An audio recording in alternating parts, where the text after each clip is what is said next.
Ndugu wajumbe, kwa kushiriki mafunzo haya mtaweza kutekeleza kwa urahisi majukumu ya wakala katika kusimamia ununuzi wa vifaa, huduma na kandarasi mbalimbali.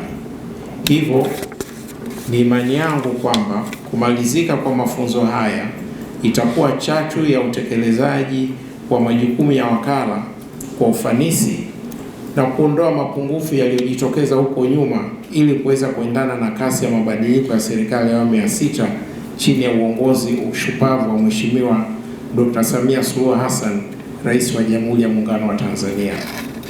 Ndugu wajumbe, niwaombe na kuwasihi kwa dhati kutumia fursa hii adhimu kushiriki kikamilifu mafunzo haya muhimu kwa wakala ili kuona wakala unaendelea kutekeleza majukumu yake kwa usahihi na ukamilifu. Nafahamu kuwa mafunzo haya yatajikita kwenye kupata uelewa wa sheria, kanuni na taratibu za ununuzi, kupata uelewa wa mazingira ya TBA kama mkandarasi na mshauri elekezi na tafsiri ya nafasi yake katika utekelezaji wa sheria ya ununuzi wa umma, kujifunza juu ya utekelezaji wa mchakato wa zabuni, utengaji wa 30% kwa ajili ya makundi maalum na mengine mengi.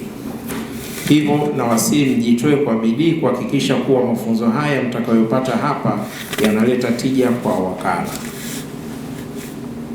Ndugu wajumbe, nawashukuru tena kushiriki kwenu katika mafunzo haya muhimu. Nawatakia afya njema wakati wote wa mafunzo, na muomba Mwenyezi Mungu awape nguvu ya kuendelea na mafunzo haya bila kupata changamoto yoyote na kuweza kukamilisha mafunzo kwa mafanikio makubwa. Baada ya kusema haya, napenda kutamka rasmi kuwa mafunzo haya ya sheria, kanuni pamoja na miongozo mbalimbali ya ununuzi wa umma yamefunguliwa rasmi. Nawatakia mafunzo mema, kazi na utu.